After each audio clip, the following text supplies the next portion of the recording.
All right, guys, welcome back to Let It Eat. Today I'm just giving you an update on the Silver Sleeper getting ready for Rocky Mountain Race Week. As you can see, the engine is out. It is over there in the corner. I just threw some covers on it just to get it that way it didn't get all dirty on the inside, even though it needs some tender loving care. Anyways, that thing's out of there. This weekend I'm going to try my hardest to get the evaporator cord done. I'm going to call my good friend Jerry, who is probably one of the best technicians I've ever seen.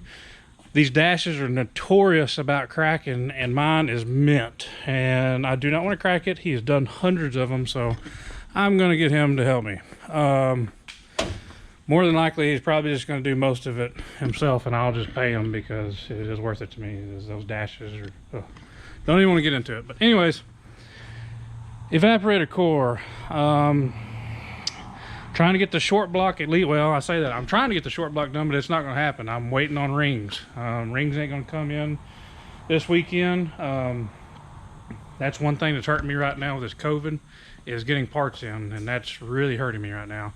I can at least get the crank set. I'll show you that here in a little bit whenever we go over to Kevin's house. I'm not going to be able to go into the nitty-gritty on how to mic it, how to use a bore gauge, how to, set the crank in there, how to torque it down. I'm not going to be able to do that on this particular video. In future video when we do another engine, sure, I'll take the time to do it, but I don't have the time to get in the nitty-gritty on how to set the crank, check everything, check all your tolerances on that. And if you do want to see that in a future video, post it up, comment on there, let me know.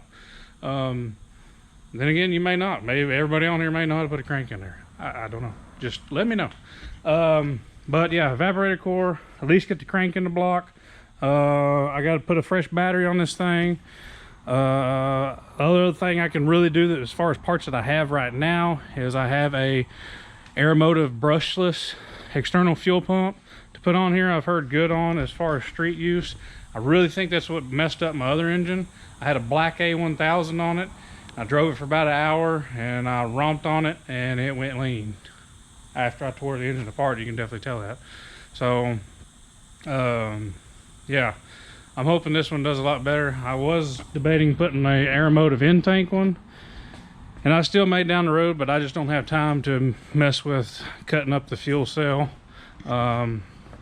Cutting up the fuel cell and then putting a in-tank pump, just don't have the time. This does have a DB Rods fuel cell in it, which would be fairly easy, especially since I have a really good welder. Not me, no, not me at all, but I do have a buddy that is just an artist. Yeah, so right now we're at 29 days, 28 days, somewhere around in there. So we're pushing it. It's gonna be right there at the finish line just to get there. Yeah, that's where we're at. All right, guys, so we're at like 29, 30 days right now, and as you see, the engine's not in here. And also, what's that little hole? Yeah, we're just adding more stuff to the list of stuff that needs to get done. Luckily, I called in the A-team, my good buddy Jerry, that has done 1,000,000 of these, because my dash, as you can see, at this very second is not cracked. So I didn't trust myself enough. So I called in the Maybank Fire Department right here. That's him. Called in my buddy Jerry, because he's done 1,500,000 of these. Straight up like that. As you can see, the evaporator core went out because somebody bent this over to get the turbo to fit a little better, I'm thinking, and put a pinhole right there. So just adding more stuff to the list. Fun stuff. Just a mess, man. Look at all that stuff everywhere. But hopefully tonight we'll finish up the short block at Kevin's house. I'll film some more of that, and we're gonna be cutting it close, guys. And now we're gonna magically snap over to the engine room at Kevin's house. All right, guys, so we are at my best friend's house, and yeah, he has the coolest engine room I've ever seen. Yep, you're seeing that right. Toolbox, fireplace, television, all in the living room. Luckily, Kevin's wife, Vicky, actually allowing us to use the front living room to build this engine because it is hot outside. And yeah, we like AC. So today, I'm probably not going to show you very much just because I'm short on time. I am measuring my clearances on my mains and my rods. These are the stock bearings in there right now. I'm just seeing what the clearances were. I actually printed off from GM Global Connect the specs, so we're checking that today. All right, guys, this is a tool from GM, part number from GM. I don't know if you can get it through the actual light there. It is J-41558. It's made by KM USA 1097. This is to take the lower sprocket off of the crank.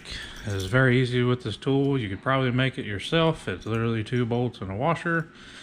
The biggest thing is to get that U shape. Can you hold that for me? U shape around the sprocket like that. I'd recommend hitting those 2 points on the actual main cap just because it's stronger. It'll actually eat into that aluminum. So you just take it, tighten it up to where the bolt is like so, and it doesn't take much torque at all if you get it on there just right. You don't want it to be pulling too much on the bottom than on the top. I'm gonna move it up some more.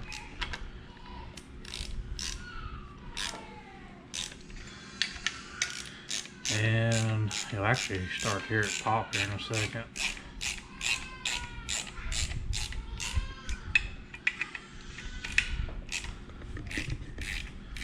I don't know if you can see that, it's actually moving.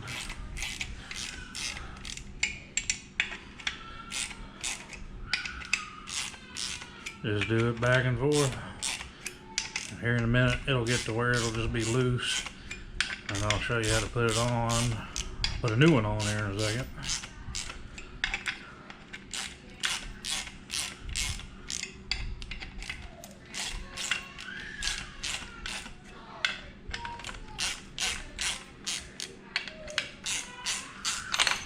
There it goes. It's loose to right about there and it's pressed on. And we'll show you how to put a new one on here in a minute. Don't have a slow car, it'll be standing like that in the back. Okay, so now we're gonna put it on, and I got this from Summit. It's ICT, made by ICT Billet, and there's your part number right there, 30792485537. Just says, well, actually, probably this part number 551141. I bet that's it. So what you get is this right here, a couple of washers and a big nut, and you just literally do that right there. To take up the space, you're going to take your old cog and put it on the bottom like so, because it needs to make up the space so you can push on it.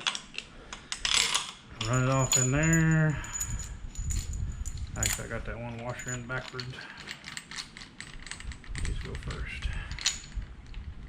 If I can get it.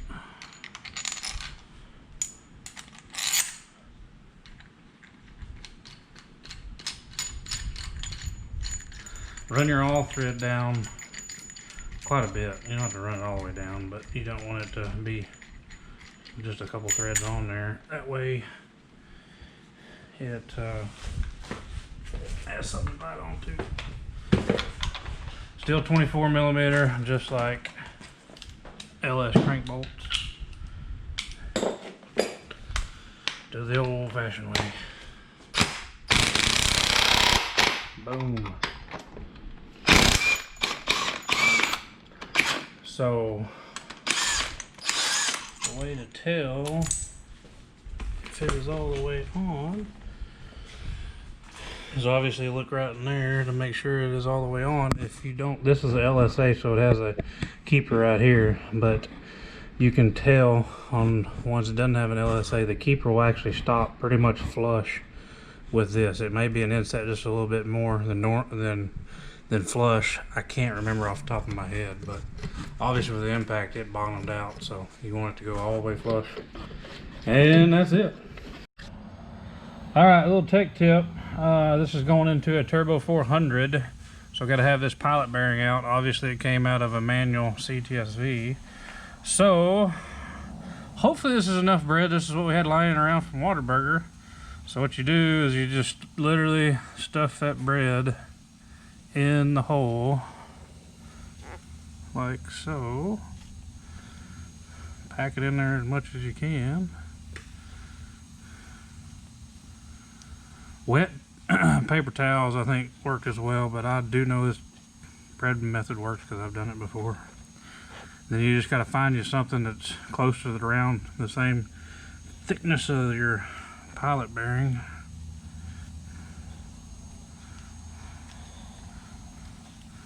Which maybe we may have a piece of toast to eat afterwards.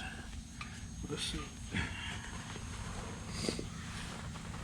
So you got a bolt here and we grounded it down to be close to the middle of that pilot bearing.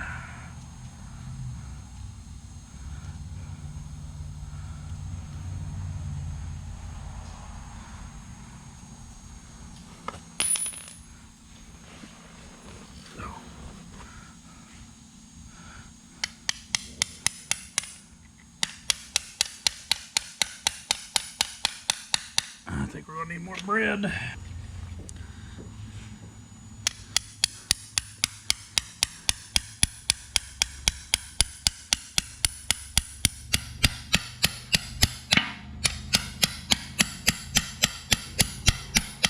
It's moving.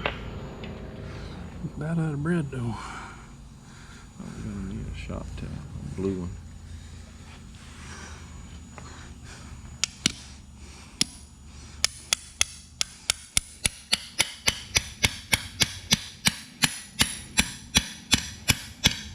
Ooh, come on.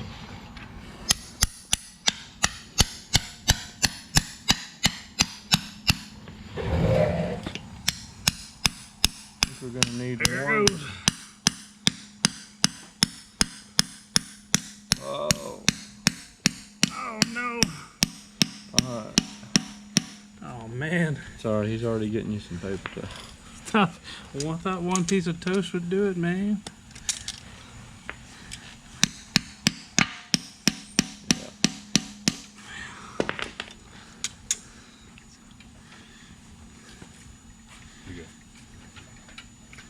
So close, but yet so far.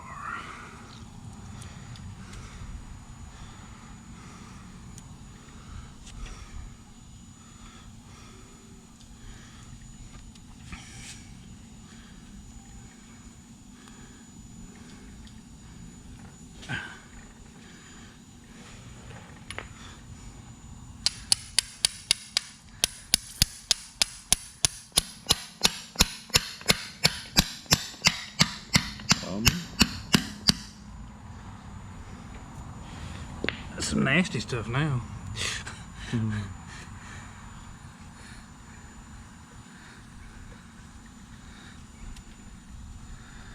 So a toast or a piece of toast and a half.